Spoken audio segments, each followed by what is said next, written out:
Bismillahirrahmanirrahim. La haula wala quwwata illa billahil aliyyil azim. Ala kulli harfin kataba wa yaktubu adad al-abidin wa dahr al-dahirin. Bismillahirrahmanirrahim. La haula wala quwwata illa billahil aliyyil azim. Ala kulli harfin kataba wa yaktubu adad al-abidin wa dahr al-dahirin. Bismillahirrahmanirrahim. La haula wala quwwata illa billahil aliyyil azim.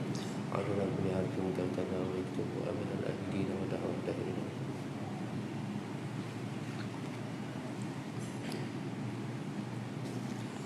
Bismillahirrahmanirrahim. Alhamdulillah rabbil alamin wassalatu wassalamu ala asyrafil anbiya'i wal mursalin wa ala alihi wa sahbihi ajma'in. Subhanaka la ilma lana illa ma 'allamtana innaka antal alimul hakim wa la hawla wa la quwwata illa billahil aliyyil azim. Rabbi shrah li sadri wa yassir li amri wahlul 'uqdatam min lisani yafqahu qawli amma ba'du. Kamu kita menuntut muka surat 34 bawah tu kan?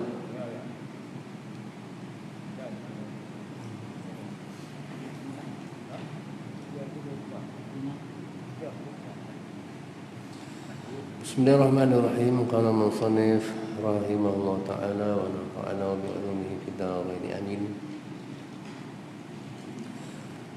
Dan ada pun qadar memotongkan bacaan pada mula-mulanya adalah Abu Hanifah.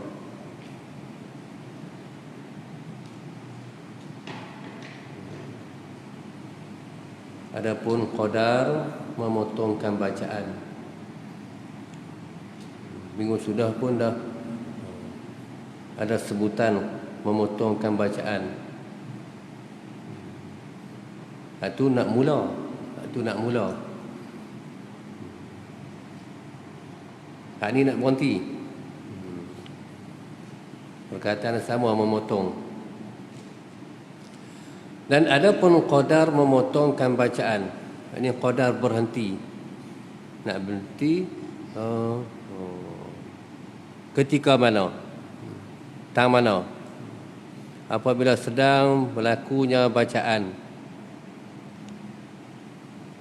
Ada tempat-tempatnya. Tak boleh berhenti ikut dam gitu saja. Kita berhenti tu. Dia ada tempat stesen. Tidak jadi payah. Bila lagi sekali nak baca jadi payah. Nak ambil balik. Itu satunya. Adapun di sini qadar memotongkan bacaan pada mula-mulanya adalah Abu Hanifah.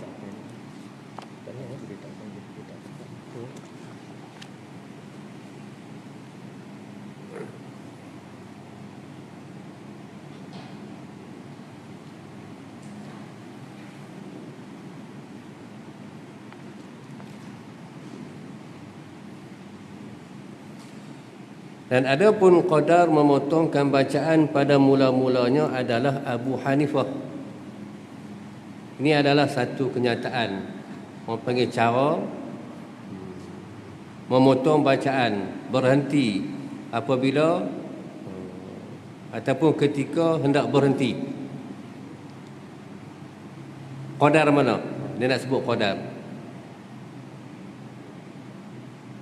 Lain daripada Abu Hanifah pun berlaku juga, tetapi kenyataan ini ditentukan bagi Abu Hanifah.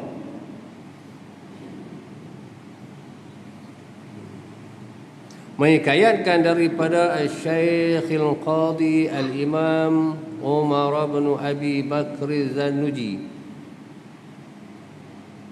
bahwasanya berkata ia, Syekh Al-Qadi Al-Imam Umar bin Abi Bakr Zanuji, apa dia kata? Berkata masyayikh, yakni guru-guru. Berkata masyayikh kami sayuga bahawa adalah qadar potongan bacaan bagi orang-orang baru belajar itu qadar barang yang dapat menghafaz akan dia. Tu baca, kita ketentuan di sini orang punya kitab lah. Baca kitab, berhenti. Nak berhenti tu qadar mana? Qadar barang yang dapat menghafaz akan dia. Baca sikit, orang yang mengaji tu boleh hafaz dan mendobit akan dia. Baca sikit tapi ada dobit. Tempat dobit tu ada dua. dhabit fil sadri, dhabit fil kutub. Bapa yang lubuk rebah lalu dia sebut yang ni. Dhabit ada dua, dhabit fil sadri, dhabit fil kutub, dua. Dhabit pada dada ataupun dhabit pada kitab. Pada kitab ni kena tulis ya. Nak dhabit ni macam mana cara dia, kena ada cara dia dhabit dia. Kan di kitab tu dia ada tepi kanan kiri tu dia ada kosong putih ya. Kita dhabit situ. Ataupun di bawah-bawah perkataan, bawah-bawah ayat boleh kita dhabit. Nak dhabit apa? Itu orang panggil apabila syekh-syekh guru-guru mensyarahkan di atas qarinah ayat supaya kita ni lebih faham. Dhabit yang tu dia ada sifat mausuh dia nak ambil mana sifat mana mausuh, ataupun katakan na'at man'u dia nak tanda macam mana mubtada khabar dia, tu pun dikatakan dhabit, tanda-tanda. Tu itu qadar potongan bacaan bagi orang-orang baru belajar. Baru belajar dah lama dah tak apalah. Dah lama kalau baca banyak pun dan karau lah maksudnya, dan karau. Dia dhabit pun sikit-sikit ni. Ni dhabit kelam. Kelam. Buat nak ambil faham, takut lupa. Dapat menghafaz akan dia dan mendhabit akan dia. Tu. Akan potongan-potongan bacaan.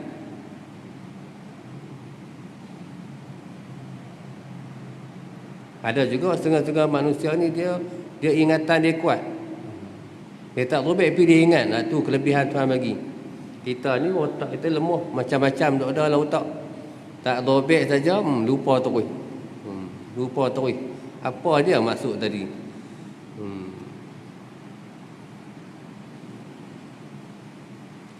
Baik, dengan mengulangkan potongan bacaan, menghafaz, mendhabit, takluk dia.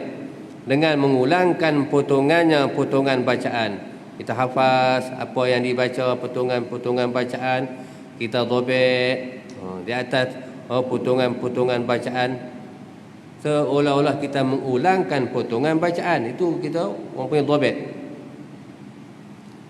Dhabit ni mana apa dhabit? Dhabit ni tulis ya.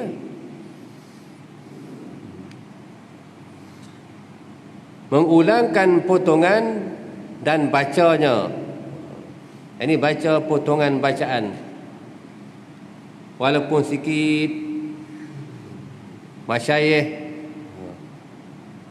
ajarkan qadar potongan bacaan supaya dapat menghafaz akan dia, supaya dapat mendhabit akan dia. Lagi pula dapat mengulang potongan dan bacanya mudah. Sikit kita boleh ulang mudah. 2 kali sahaja. Tu 2 kali sahaja ulang. Tu di atas diri masyayikh kalau nak ulang 3 kali dia tengok anak buah dia ni kena ulang 3 kali. Dia ulang 3 kali. Kalau hak patut ulang sekali je. Dah orang lah lama dah. Tahu dah tertib ngaji kali ya. Ada tempat-tempat yang tertentu je kadang dia ulang 2 kali, kadang 3 kali. Yang payah. Itu cara dia. Ni kita duk mengaji cara kitab ni, cara dia dah ni. Bukan pakai syarah terus saja dia ulang. Dia ada dhamir dia. Tu. Dia ada tempat takluk dia. Tu duk ulang, bukan saja duk ulang. Saya dia kata apa duk ulang 2-3 kali, memang cara dia lagu tu. Kalau tak ulang nak ambil takluk dia macam mana? Tak boleh ambil. Kalau tak ulang nak pelagar dhamir tempat kembali dia ulang, tak boleh. Itu sebab orang panggil berlaku pada bacaan-bacaan kutub ini juga katakan at-turat, dia ulang supaya lebih faham. Dah pandai-pandai belakang dah, kalau tak ulang tak apa dah, pandai belakang dah. Hak mengajar pun pandai dah, hak mengaji pun pandai dah. Terus. Tapi tidak ada Orang panggil kesedapan. Tak dapat kesedapan menuntut ilmu. Hak baca bersama orang tak jadi sedap. Dia tak kuasa. Itu ikutlah aturan-aturan seperti mana masyayikh baca, ikut macam tu. Itu supaya dapat mengulang potongan dan baca potongan bacaan sikit. Lama-lama jadi bukit. Bukan nak cepat khatam. Kalau nak cepat khatam kan jenuh. Khatam banyak dah tapi tak kerti juga. Rugi balik. Dan menambahkan potongan itu dengan perlahan-perlahan. Masyayikh dia tambah potongan itu dengan perlahan-perlahan. Dia ulang, dia tambah ni sebab dia ada tempat-tempat yang perlu ditakdirkan. Ditakdir. Seperti mana saya sebut tadi, dia ada dhamma, dia ada takluk, kemudian dia ada takdir dia. Itu tambah takdir. Ai. Boleh faham tak saya sebut? Tu ai. Apa itu ai? Bukan orang putih ai. Alif ya ai. Dia nak takdirkan sesuatu yang mahzuf. Kadang-kadang khabar itu mahzuf ataupun mubtada itu mahzuf. Itu jadi orang pergi menambahkan potongan itu dengan perlahan-perlahan, itu qadar dia. Ataupun menyatakan syarahan daripada qarinah ayat, dia nak nyatakan lebih lagi, dia tambah itu pula tambah daripada mulut gurunya. Dia nyatakan lagi sekali supaya orang boleh ambil apa yang ia tambah. Bukan pakai beli kitab baca tu. Dia tak ada sandaran kan? Tak ada sandaran. Itu ambil faham, inilah cara mengaji kitab. Itu cara dia. Baik, dan sedikit sekali, jangan satu kali. Itu. Dan menambah potongan itu dengan perlahan-perlahan dan sedikit-sedikit. Begitu.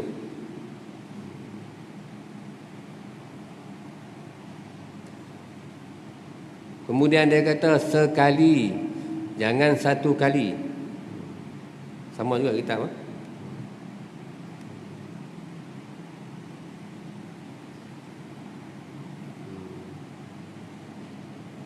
Nambahkan potongan itu dengan perlahan-perlahan dan sedikit-sedikit sekali.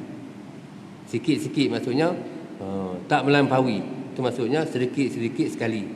Kalau melampaui tak dapat nak dhabit, tak dapat nak menghafaz, tambah sikit-sikit. Jangan satu kali sahaja, baca sekali. Bermakna dua kali, ulang, baca, ulang.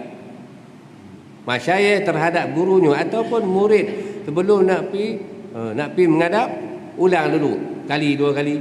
Selok-seloknya dua kali ataupun lebih. Ulang, lepas tu baru pergi menghadap. Jangan satu kali sahaja supaya mudah belajarnya. Itu orang panggil ilat dia kerana tahu aturan, kerana tahu cara. Itu cara mengaji. Kita mengaji guna balik simpan dalam almari, lepas tu pegang buat mai. Balik taruh dalam almari, lepas tu pegang buat mai. Dia tak ulang kan? Mungkin kerana payah. Banyak sangat kau baca dah, malas nak ulang banyak juga satu muka. Satu muka. Kalau dua baris, kalau rasa dua baris mengaji ni, ada juga terangin hati nak mengulang dua baris. Sebab Tok Guru dia macam bukan banyak mana, dua baris, tiga baris, ataupun lebih sedikit. Itu untuk mudah anak-anak muridnya mengulang. 3 baris, 4 baris pun kali baca 4 biji, 5 biji kitab kan? Ni 4 baris, anu 4 baris. Kalau 5 biji, 4 kali 5, 20. Sikit-sikit. Kita sebiji je, sebiji pun lah semuka.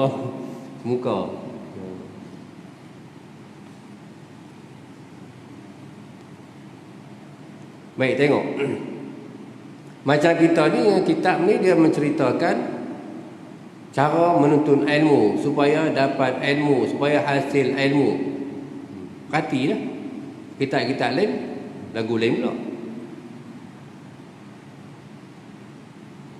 Baik, dan supaya mudah belajarnya dan hafaznya dan menambah ia bacaan pada tiap-tiap hari itu akan satu kalimah sehingga jadi panjang. Masyayikh, guru, syekh, guru terhadap muridnya, dia tambah pada tiap-tiap hari itu akan satu kalimah. Contohlah hari ni baca 2 baris, esok baca lebih sikit, esok baca lebih sikit, dia tambah tu supaya tak jadi jemu, tak dicemui. Jadi semangat itu dia kuih tinggi ya. Puasa sikit sangat kan ni, esok lebih sikit, esok lebih sikit. Itu bagi orang yang mula belajar. Sama juga murid belum menghadap gurunya, dia ulang dulu. Sekali, 2 kali ataupun 3 kali. Lepas tu baru pergi menghadap. Lebih lagi.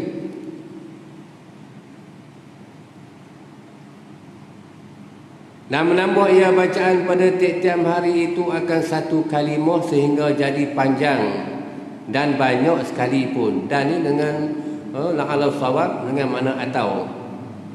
Bagi orang yang baru belajar, sikit-sikit penambahannya. Adapun orang yang lebih daripada baru belajar, dah lama, banyak sekali pun dapat mendobitkan dia, itu ketentuan bagi orang yang dah lama. Lama ni qadar berapa masa? Berapa tahun? Lama ni 5 tahun ke atas. 5 tahun ke atas juga lama. Dari 1 nak pergi pada 5 tu kira baru. Berapa lama ni? 5 tahun. Baru nak erti. 5 ke atas sampai 10 tu dia nak pergi ke lama. Lebih dari 10 tu lama lah. Golibnya bagi orang yang menuntut ilmu 10 tahun ke atas ni, dia faham ilmu, dia faham tertib ilmu, dia reti dhabit. Orang panggil cara-cara pengajian ni dia faham dah 10 tahun ke atas, dan dia boleh menyampaikan sesuatu yang ia boleh 10 tahun ke atas. Mengaji pun orang panggil tiap-tiap hari ya? Tiap hari dan juga tiap-tiap waktu. Itu qadar. Dan menghafaz dia akan bacaan dengan mengulangkan 2 kali sahaja. 2 kali sahaja. Itu bagi orang yang bijak, orang yang pandai, otak dia deras. Ulang 2 kali tu tak apa dah. Esok pergi menghadap. Guru pun sama juga. Guru nak bagi muridnya faham, ulang 2 kali. Baca sekali lalu, lepas tu baca pula. Penambahan sedikit-sedikit ikut kaedah dia, supaya murid dia dapat dhabit, dapat faham, dapat menghafaz. Itu peranan guru terhadap muridnya. Begitu juga murid terhadap gurunya, kena ulang juga. Guru baca dah 2 kali, balik murid pula ulang pula 2 kali. Dengan makna mutala'ah. Tu.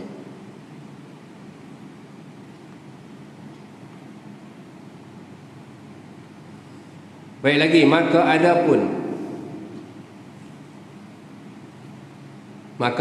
apabila panjanglah potongan bacaan pada mula-mula bacaan, ataupun dhamir juga kembali kepada yang awal, mula-mula belajar dah baca banyaklah, dan berhajatlah kepada mengulang-ulangkan bacanya kepada 10 kali. Tu dah banyak baca, kita nak dhabit pun tak ada, nak menghafal pun tak larat banyak, maka kena ulang 10 kali. Umpamanya tu orang panggil contoh perumpamaan. Umpamanya baru ingat. Ini orang panggil murid terhadap gurunya. Habis ngaji ulang balik, ulang 10 kali. Dia 2 kali. Pakai dak dah orang 10 kali. Contohlah hari ni kita baca satu muka, nak balik ulang 10 kali, pakai dak dah. Dia ulang yang lain.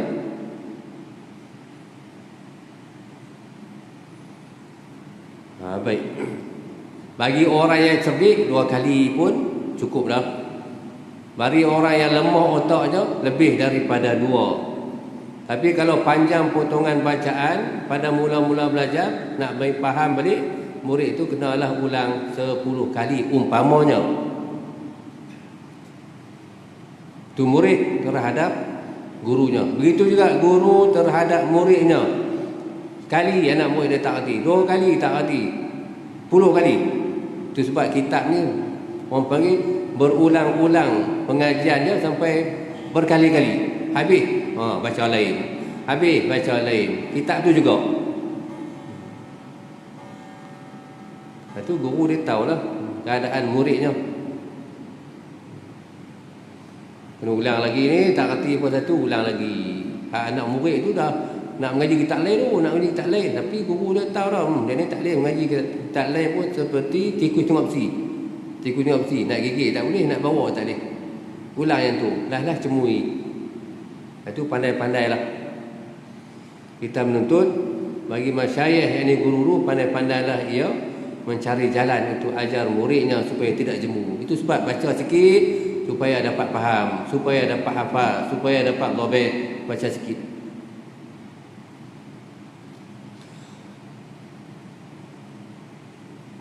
Maka itu orang pada kesudahannya pun adalah ia seperti demikian itu. Ni maksudnya mengulang-ulang membacanya pada 10 kali umpamanya baru ingat. Maka itu mengulang-ulangkan bacaan pada 10 kali. Orang pada kesudahannya pun adalah ia seperti demikian itu juga. Maksudnya otak dia lambat, otak tak cerdas, lambat penerimaan dia. Orang lain tangkap, dia tak dapat dan tangkap lagi. Mungkin ghalib. Itu saya sebut kan syair daripada Tuan Guru Haji Latif, al-ilmu kasayap fa in tak tangkap bawa terbang. Boleh ingat? Pendek ya, syair Melayu campur Arab. Al-ilmu kasayap, ilmu tu seperti sayap. Fa in tak tangkap, maka jika tak tangkap, fahuwa terbang. Terbang dia. Nak tangkap, itu sebab kenyataan tadi, dhabit, supaya dapat menghafaz. Tu. Itu sebab guru tu mengulang-ulang ataupun menambah sedikit daripadanya.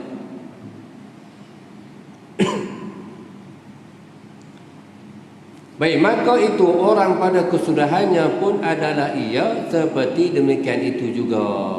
Sebab dia lambat, dia kena ulang 10 kali. Tak ulang 10 kali, tak ingat.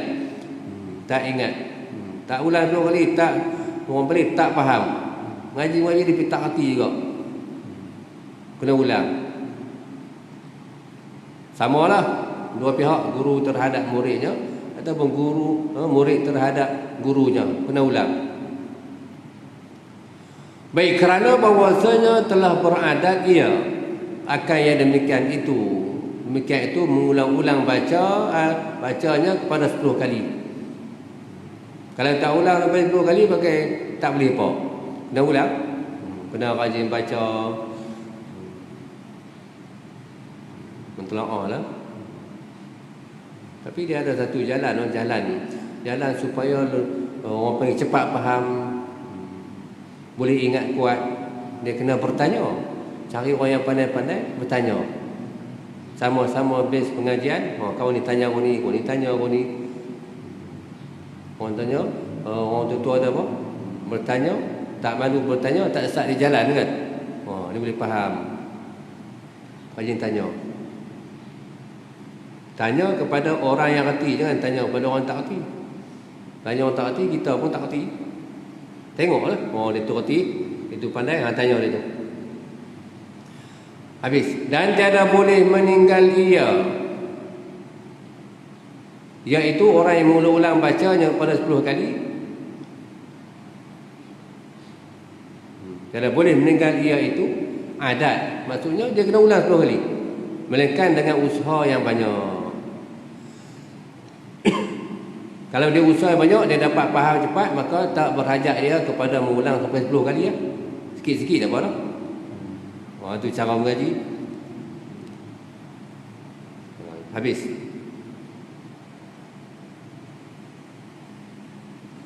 Kemudian kata dikatakan as-sabqu harfun wa takraru alifun. Macam dengan masdar. As-sabqu harfun wa takraru alifun. Artinya bermula potongan bacaan itu satu huruf dan mengulang-ulang itu 1000. Oh, itu dia. Potongan bacaan itu satu huruf dan mengulang-ulang itu 1000. Apa maksud? Tengok. Maka katanya satu huruf itu kinayah daripada sedikitnya. Itu kinayah. Maksudnya kata pinjaman lah. Kata satu huruf itu pinjaman pada kata sedikit. Dan katanya 1000 itu kinayah daripada banyaknya.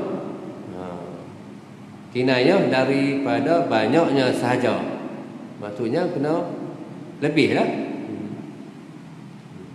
Ulang-ulang tu kena bagi lebih lah. 2 kali, 3 kali, 4 kali. Kalau tak boleh, kena lah 10 kali. Kalau tidak 2 kali pun memadai.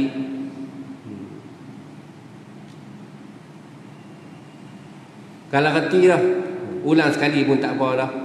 Bukan disuruh kita ulang tu di atas jalan fardu ain. Ini orang panggil di atas jalan cara tertib untuk menghasilkan ilmu. Ikut qadar lah. Qadarnya qadar mana? Sekali boleh? Sekali dah boleh tu. Sekali ni tak apa dengan ulang 2 kali. 2 kali tak boleh lagi. 3 kali, 4 kali, 5 kali sampai 10 kali. 10 kali. Kalau 10 kali tak boleh ke? Dan lebih lagi. Baik. Bukan hakikat begitu.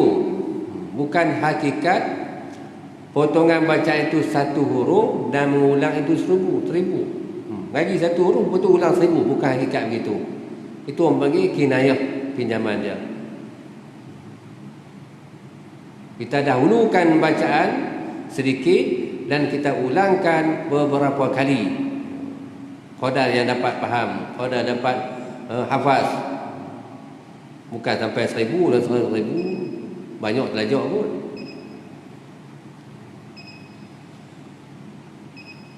Baik, dan sayunya dan sepatutnya, seeloknya bahawa memulai ia seorang, yakni penuntut ilmu, dengan suatu daripada ilmu-ilmu itu qadar yang terlebih hampir kepada fahamnya.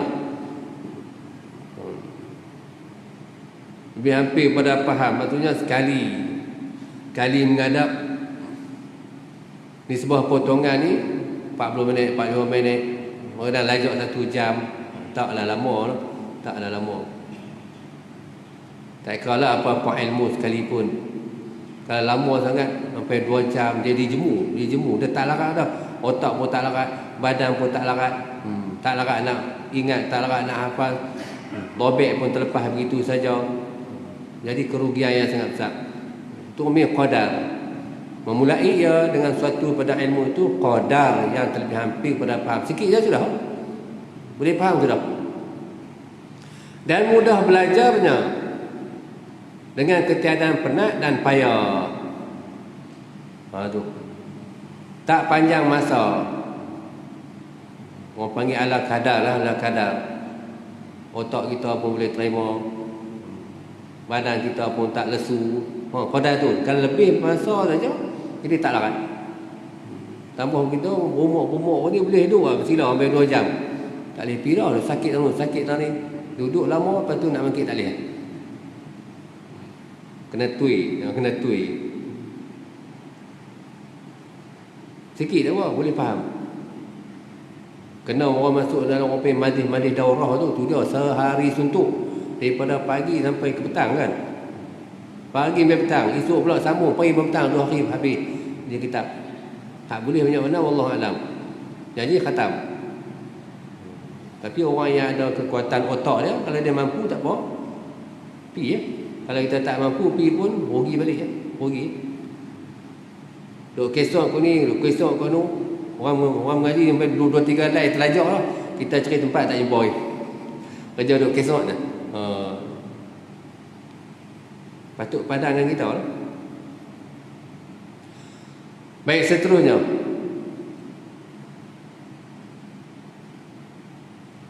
Mana lagi? Dan adalah Syekh Al-Imam Al-Ustaz Syarifuddin Al-Uqaili berkata ia, bermula yang betul di sisi aku pada menentukan potongan bacaan yang dimula akan potongan bacaan pada mula-mula itu barang yang memperbuat akan dia akan potongan bacaan oleh masyayikh, oleh guru-guru, oleh guru-guru kami. Macam mana guru-guru kami buat macam itulah. Apa yang guru kami buat, qadar mana guru kami baca sikit, kami baca sikit. Itu panggil menentukan potongan bacaan. Maksudnya dia ada tempat ambil dan juga dia ada tempat berhenti. Qadar tu je sudah, tak lebih. Kerana bahawasanya mereka itu masyayikh memilih mereka itu masyayikh bagi orang-orang yang baru belajar akan kitab-kitab yang kecil-kecil. Macam kitab ni kecil dah kitab ni.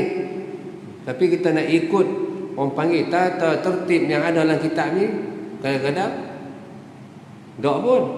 Kalau ikut jadi molek, dapat ilmu selepas pandang adab dia. Itu juga kitab-kitab yang lain. Mulakan dengan kitab yang kecil-kecil. Macam Matan Jurmiyah dulu ke. Lepas tu baru naik pada Mukhtasar Syekh Khalid, naik pada Ashmawi, Lajak lagi Kawakib Ad-Duriyah, Ibnu Akil. Itu bangsa ilmu nahu kan. Ilmu nahu. Ni nak baca kitab besar terus, nak baca ilmu akil terus. Dah lah jadi pening. Ambil hak kecil. Itu juga kitab-kitab yang lain. Ambil hak kecil. Habis kecil, konek. Itu orang panggil tulus zaman, panjang masa dia.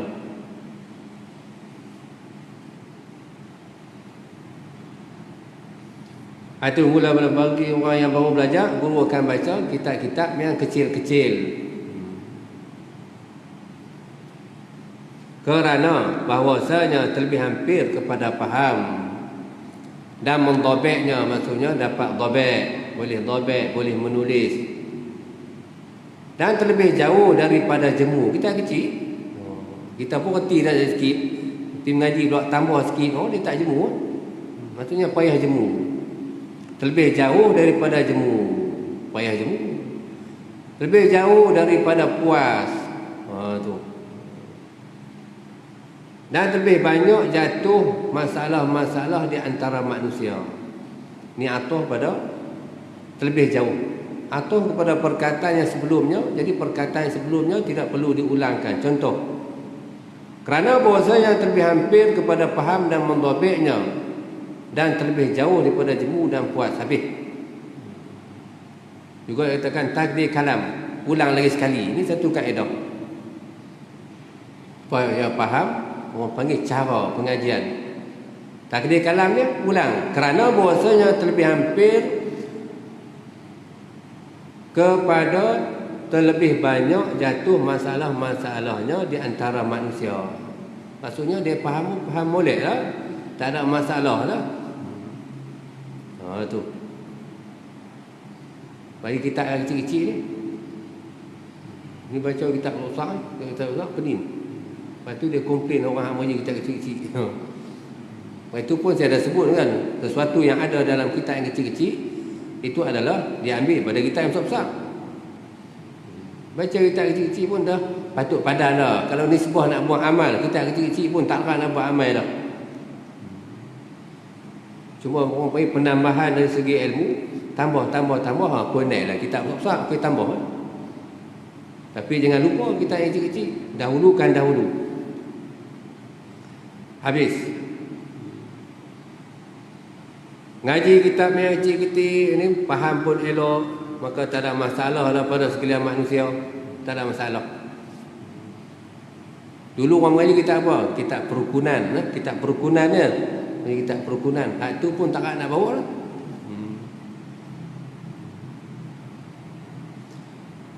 Baik, lagi kita tengok dan sayugianya.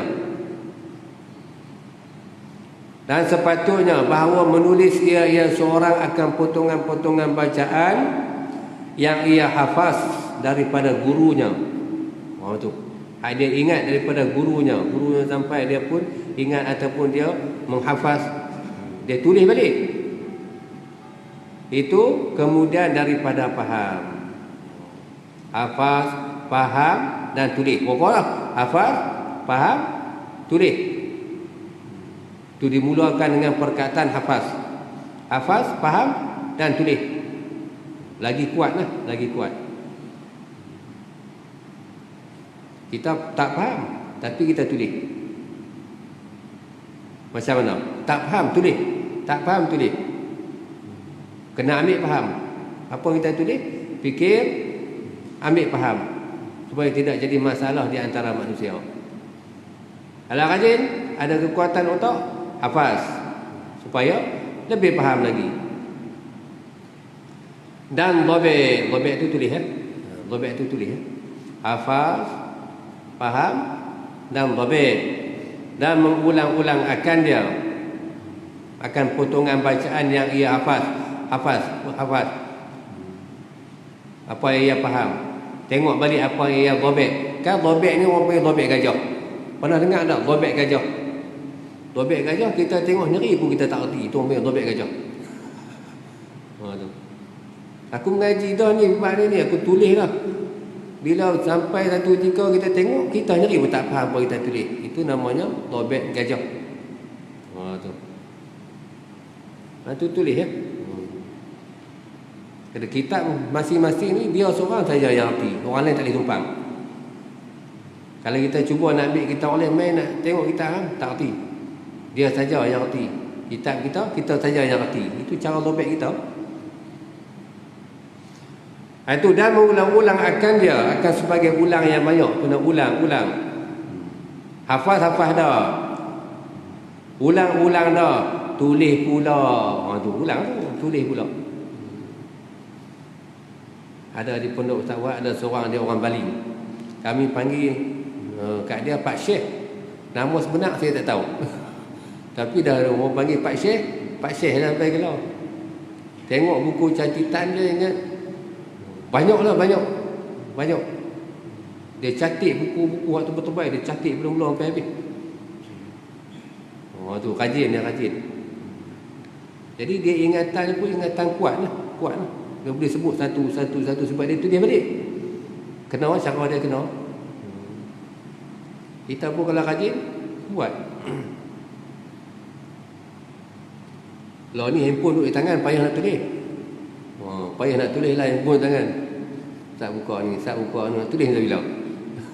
Tak ada lah. Baik, kerana bahawasanya tulis apa tu itu kan? Itu. Kerana bahawasanya tulis itu memberi manfaat sangat-sangat. Sangat-sangat memberi manfaat gitu. Dalam tu dia memberi manfaat sangat-sangat, maksudnya sangat-sangat memberi manfaat. Apabila kita tulis, payah nak lupa. Bagi orang yang takut lupa, hendaklah ia tulis. Tulis apa? Tulis penerangan daripada syekh-syekh dia. Tulis ya. Nak tulis kitab ni tulis ya. Apa nak tulis? Apa yang dia hafal, apa yang dia ulang, dia nak tulis boleh. Tulis. Buat serutan yang elok. Buku khusus dia, buku khas dia. Ini kitab apa? Tulis balik. Bagus. Dan bahawasanya tiada menulis ia seorang akan suatu yang tiada ia erti. Dia akan suatu. Ada tak artinya nak tulis. Ada orang yang tak arti nak tulis ni, dia pergi tulis apa tau. Dia tulis nombor telefon orang. Di kitab tu tulis nombor telefon. Dia tak arti lah tu, dia tulis yang lain. Dia lukis gambar-gambar apa-apa. Tu dia tak arti. Tu. Kerana apa? Kerana bahawasanya membawa ia kepada jemu. Dia tak arti apa dia mengaji. Dia tak faham apa yang disampaikan. Dia pergi tulis yang lain. Jadi jemu lah, membawa ia kepada jemu dan tabiatnya. Jemu tabiatnya dan menghilangkan cerdiknya. Otak pergi kelai, dia tak boleh nak tumpu satu-satu pengajian dia. hilang cerdik. Orang mengaji supaya jadi cerdik. Dia mengaji bukan kuih cerdik, kuih tak cerdik, sebab dia fokus kot lain. Dan mensia-siakan waktunya. Mengaji berapa tahun? Mengaji 10 tahun, tapi dia tak fokus betul-betul, supaya tak mengaji. Tu banyak ni cara-cara mengaji. Dan sayugia bahawa bersungguh-sungguh ia pada memahamkan dan mengertikan daripada gurunya dengan amati-amati dan perhati daripada barang yang mengatakan dia barang oleh gurunya. Pati betul. Kena guru tu hak pelik, hak cakap slow, kita kena duduk dekat lagi. Ni dah tahu guru tu slow, kita kuih unduk kuih belakang pakai tak faham. Dia kena kuih dekat, kuih dekat, kuih dekat.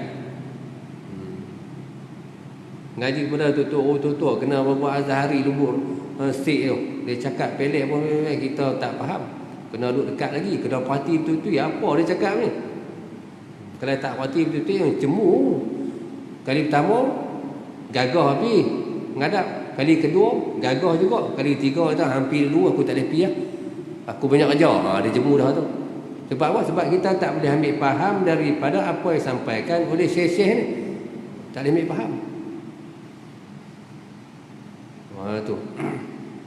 Ada guru tu. Kena guru daripada Burma. Guru daripada Burma. Pelek dan pelek nak siam. Puih pambang. Alim tak ada alim. Tapi kita ni kena pambang nak ambil faham. Nak biasakan telinga kita daripada apa yang sampaikan. Makan masa. Dah faham ni tak apa dah. Tu bagi orang yang ada kesungguhan kan. Kalau orang tak ada kesungguhan, tak faham kali dia tak mau lah. Tak faham, tak hati. Itu kena perhati, kena amati, kena ambil mengerti apa yang disampaikan oleh syekh dia. Macam kita cakap Melayu, cakap Penang, cakap Kedah ni kita boleh reti lah. Kita bahasa kita hantam tu kenapa orang reti lah. Cuma diri seseorang tu suka tak suka. Baik. Baik, dan dengan berfikir-fikir dan banyak mengulang-ulangkan apa yang disyarahkan, apa yang disampaikan oleh syekh dia, oleh gurunya. Kena fikir, kena banyak ulang-ulang supaya tidak lupa, supaya tidak tersilap dia. Kadang-kadang dobek kita ni pun ada tersilap, fikir balik. Ada tertinggal ni. Fikir, tertinggal. Tanya orang, apa yang aku tinggal? Itu sebab kita ni berhajat kepada berfikir.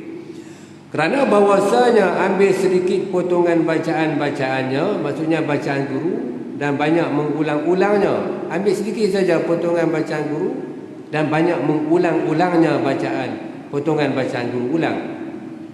Rajin hafal, rajin baca. Tu. Tulis balik ke. Dan perhati-perhatinya potongan bacaannya, bacaan guru, perhati. Nescaya didapatkan dia dan diarti akan dia, akan potongan bacaannya, bacaan guru, baru kita erti. Kenapa hati? Begitu. Baik, sikit lagi kita tengok, kita ambil dikatakan, ambil syair. Dikatakan hifzun harfaini khairun min sima'in wiqraini. Baca dengan wiqraini, baca dengan tasniah. Wa fahmun harfaini khairun min hifzin wiqraini. Wiqrun ni orang panggil himlun saqilun, orang panggil tanggungan yang berat. Kalau wiqraini, dua tanggungan yang berat, maksudnya dua bebanan. Wiqrain. Hifzun harfaini khairun min sima'in wiqraini, wa fahmun harfaini khairun min hifzin wiqraini. Apa arti? Ingatkan dua patah itu lebih baik daripada mendengar dua tanggungan. Dengar dua patah, kita boleh hafal, boleh ingat, lebih baik daripada mendengar dua tanggungan. Maksudnya dua bebanan, maksudnya sesuatu yang banyak. Dua tanggungan. Kalau banyak-banyak, Dia berat banyak sangat, payah nak ingat. Walaupun kita dengar banyak, ambil faham, boleh faham lah. Oh, banyak orang ni, banyak yang dapat mati, banyak lah. Kita dengar saja ni. Tapi lama-lama kita tak ingat, lupa begitu saja. Itu hak masa dengar tu. Khairun min sima'in biqraini. Beza dengan hifzun harfaini, beza. Kalau kita hafal, kita faham, kita tulis, maksudnya dhabit, dia boleh kekal lama. Kalau kita dengar, walaupun kita faham, maksudnya dua bebanan, dua tanggungan, dua keberatan, lama-lama tak larat kita, tak larat. Dia kui lupa dan juga kita tak boleh nak buat. Wa fahmun harfaini khairun min hifdhin wa wiqraini. Dan arti dua patah itu, wa fahmun maksudnya, dan faham dua patah itu khairun, terlebih baik, min hifdhin wiqraini, daripada ingat dua tanggungan. Tu dah faham lebih baik daripada ingat dua tanggungan yang berat. Duk ingat saja tapi tak faham. Ini kita faham lebih baik daripada ingat. Itu sebab ada Ustaz Zainon, ingat lagi nama dia, Ustaz Zainon. Sebab dia tak buka pondok, orang tak panggil tok guru lah, orang panggil ustaz dia.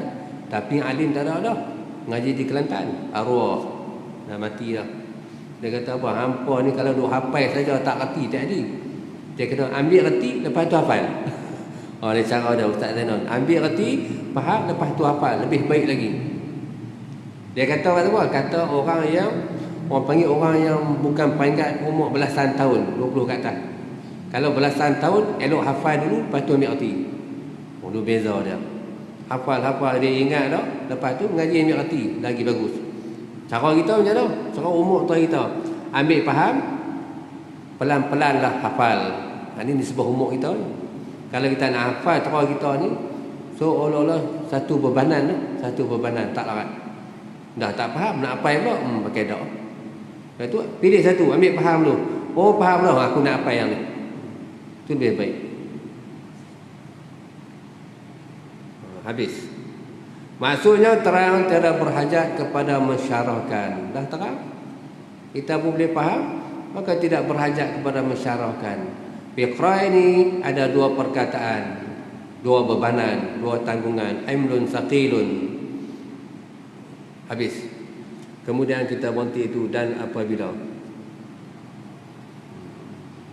Boleh berhenti itu. Dan apabila bermudah-mudah ia dan segan ia pada memahamkan dan mengambil artinya, dan tiada bersungguh-sungguh satu kali atau dua kali, nescaya beradat ia akan yang demikian itu. Baik. Kalau sekali pun tak faham, dua kali pun tak faham, dia tak mau ambil arti, maka beradatlah pada demikian itu. Seterusnya, kali tak arti, dua kali tak arti, dia kena beberapa kali baru dia arti. Orang panggil beradat. Juga orang panggil perkataan orang dulu, orang panggil bertanah. Dia ni tak boleh buat apa dah, bertanah. Abang pergi cara molek aku, dia tu faham, kau lain juga. Tu orang panggil bertanah. Wallahu a'lam. Bismillahirrahmanirrahim. Allahumma ta'ala nabi wal alamin fatina fid din wa min kitab al-sanat wa nubuwwat ala samawati wal ardh. Alhamdulillah rabbil alamin.